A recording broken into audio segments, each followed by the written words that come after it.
What's going on, guys? Welcome back to the channel.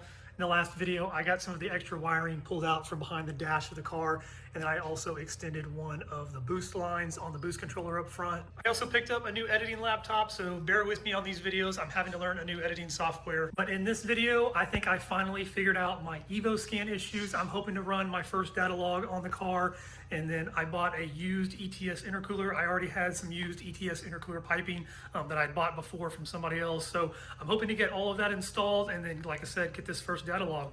Stay tuned. I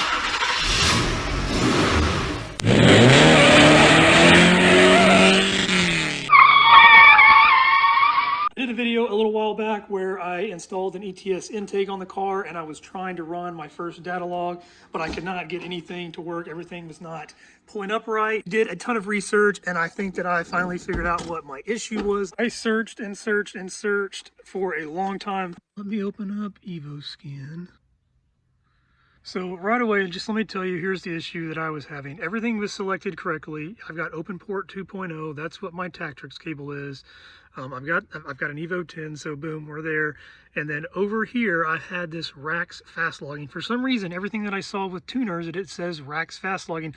I mean, I'm not a tuner, so obviously that's why I'm not, the pro at this. But let me show you when I come to the drop-down menu up here, depending on what Evo you have, there's all these Goldens, and then it has the year models out beside it, and then what market you're in. So European domestic market is that EDM, JDM is obviously Japanese domestic market, and then USDM is US. Basically, you just have to go through here and just pick which one is yours. And so I already did this, and I've confirmed. So the 2010 only has JDM and USDM, but if you can see down here, the 2011 has a few different ones. So from what I've been told or what I looked up, it says that you just kind of have to pick through those and then look at your numbers, like run a Datalog, and then see if everything, like look at your RPMs and see if they're actually matching up on the dash with, the RPMs that are on the car. But again, I already did this and it does work. So let me show you really quick. I'm going to do one on the RAX fast logging because, like I said, that's what I was trying to do before. I'll show you what was like happening, and then I'll switch over and do one on the little Golden 2010 USDM.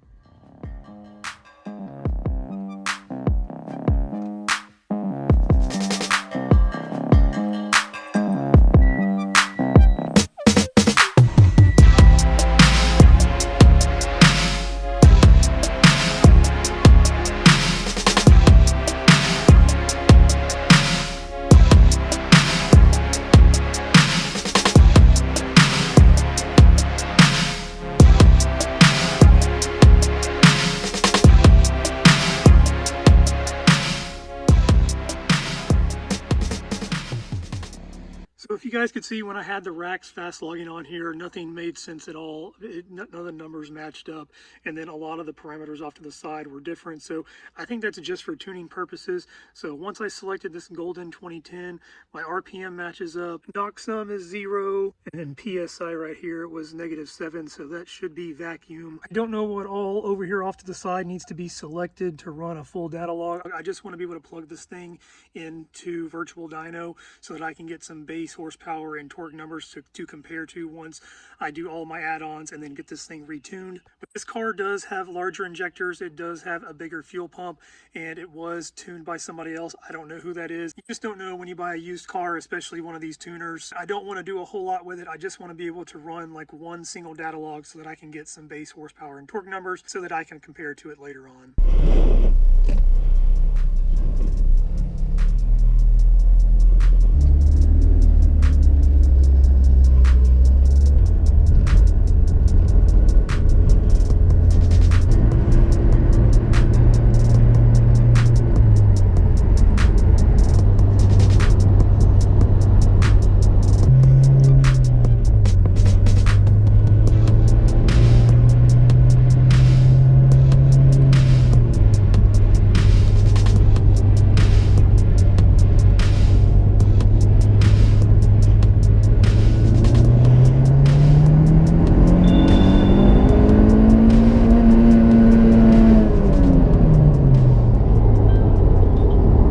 cycled back in from running the data logs. Everything seems to be okay.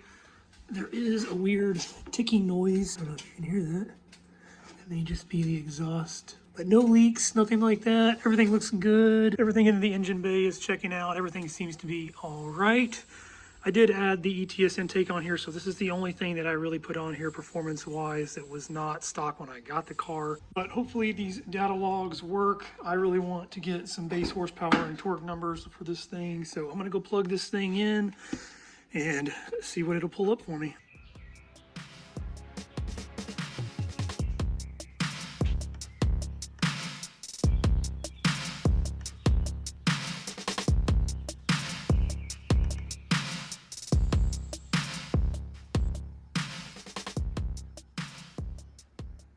Just got everything logged in here. I got all of the numbers put in, everything that I could think of to actually plug in so that it gives me as accurate of a reading as possible. I am in Texas right now, and it's about 74 degrees this morning.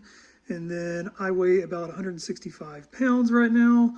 I need to gain a little bit. And then everything else is what it gives you stock for the car. So that 3517, I think, is what the manufacturer put out. I didn't double check to see if that was, but for my ST, I remember it being correct on here. I did smooth the graph out to the 3, so it just makes it a little bit smoother, and it always lowers the horsepower and torque a little bit, but it actually gives you, I feel like it gives you a more accurate reading when you make the curve a little bit smoother. So 315 horsepower and then 284 foot-pounds of torque. I pulled the second data log up that I did coming back up, and it was a little bit weird because the horsepower is much lower. Torque stayed about the same. Well, I guess it's about 15 lower.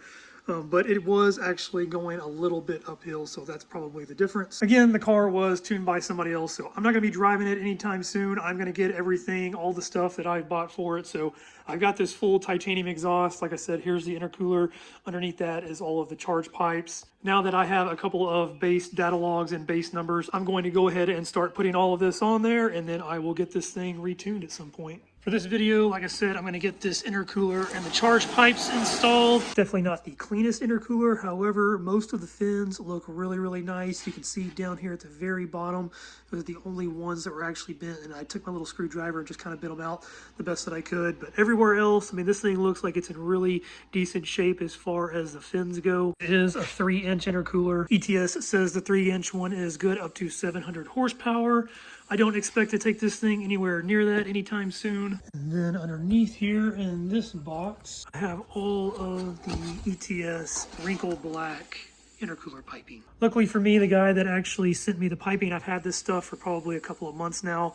I bought this and the intake as a package deal, but he actually sent me the couplers that go on the ends here and here. And when I showed up to actually buy the intercooler, the guy did not actually have those couplers. And when I got back home, I realized that I got them with the charge pipes. So looked out there, still got a really good deal on the intercooler. These things, the 3-inch brand new from ETS on their websites or anywhere else that you buy it, I think it's like $850 plus tax. I mean, you're looking at almost $1,000. For the most part, I have bought everything used performance parts wise for this car. When I had my ST, I've already mentioned this before, I bought everything brand new, and it just costs so much more money, and you can save so much by buying and searching around for good used parts. I'm going to do a video at some point on the cost of buying everything that I did to this car brand new versus what I actually paid for it, just to see how much I actually saved. But for now, I'm going to get started on getting the intercooler and the piping installed. First thing that I'm going to do is take off the front bumper here.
Front bumper is off of the car. I should be able to get to all of the piping and the intercooler now. Taking this thing off, there are 4 bolts holding it in up top. There's one down here that was like in the center, so on this clip down here. There are 3 clips on either side where the wheel well meets the front bumper here. And then down at the very bottom, there should have just been a bunch of bolts, but you can see right here where they're all coming through on those, which I have right here, and then he used zip ties on the rest of them. I assume those are probably supposed to be plastic clips of some sort. When I go to put this thing back on there, I probably will try to find some of the OEM clips or bolts or whatever it is that's holding those in. Last 2 things that you have is you have a bolt on either side right in there, and then one on this side as well right in that hole. And then the last thing that I actually forgot as I was pulling the bumper away is the wiring harness for the fog lights. Just disconnect that. And then for me on this side piece, this is also from the previous owner. He had these little quick connect clips. So now that I have the front bumper off, I'm going to go ahead and just start pulling everything off. I'm going to pull the charge pipes and the intercooler, and then I'll probably start with putting the new intercooler back on and then put the charge pipes on after that.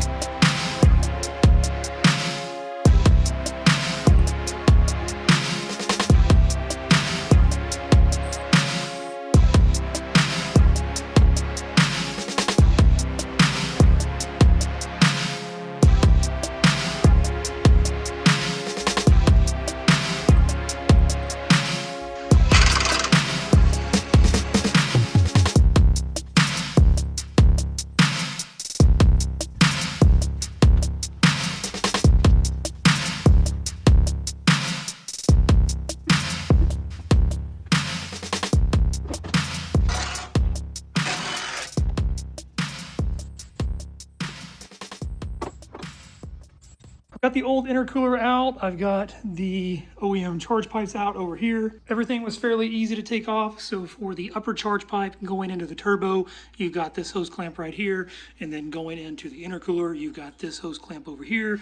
And then you have these 2 big bolts that are holding it to the car. For the lower charge pipe, same thing. You've got hose clamp going into the intake. And then again, you have 2 big bolts, one here and one here. The only extra thing that you have to worry about is you do have to remove the hose clamp and the coupler going to the blow-off valve. After the charge pipes come off, intercooler is very easy to get off as well. So again, you have 2 of these big bolts holding the intercooler in at the very bottom, and then you have 2 of these hangers on either side, and then these little rubber pieces holding them in. So just a little comparison from the stock one over here over to the 3-inch. So they do make a 3.5 and a 4-inch. They say the 3-inch is good to 700 horsepower, 3.5 750, and the 4-inch I think is good over 800. Like I said, my power goals are not near 700, so this 3-inch is going to work just fine. Everything for the most part should go back in exactly how the old one came out. So I'm going to go ahead and get this intercooler up in there, and then I will work on getting the charge pipes on.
intercooler is fully installed. I've got the upper piping all completely installed. The only thing that I'm missing on the lower piping is one hose clamp. I could have used one of the ones from this piping over here, the OEM piping, but there are different hose clamps and my OCD is going to kick in and I want everything to be the same. So I'm going to pick up one more hose clamp. It looks like I did forget to put these 2 bolts in up top.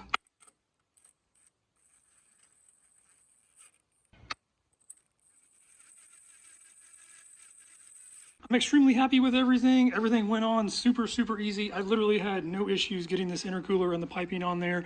I'm super happy about being able to run my data logs now. Obviously, future data logs will be with a tuner, so it may be set up differently anyway, but I'm glad that I got a baseline. I am going to call it quits for today since I finished all of this up. Like I said, I just got to wait on getting another hose clamp, so I'm not going to put the front bumper back on just yet. Brittany and I are in a wedding tomorrow, so we have to go to a rehearsal dinner tonight. So hopefully in the next video, I can start adding on maybe the exhaust or something else. I still need to get some gauges for this thing. But I hope you guys enjoyed the video. If you did, go ahead and hit that like button. If you want to see more content going on with this Evo, if you like the channel, go ahead and hit that subscribe button, and I'll catch you guys next time.